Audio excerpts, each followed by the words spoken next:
Tu veux que ton lecteur vive l'histoire, alors oublie-le, il était gentil, et apprends à montrer au lieu de dire. Bienvenue dans De la plume au manuscrit, la série qui t'aide à écrire ton roman de A à Z.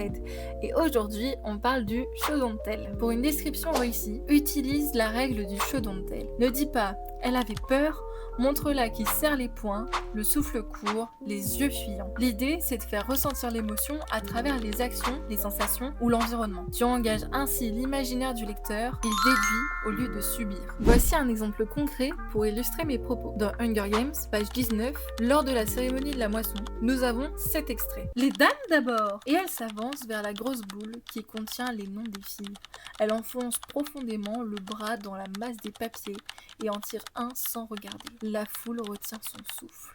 Dans la phrase « la foule retient son souffle », on comprend que tout le monde angoisse et a peur que son prénom ou le prénom de l'un de ses enfants soit tiré au sort. Voici un autre exemple construit de toutes pièces pour mieux comprendre. Pour la version telle, on aurait « elle est en colère ».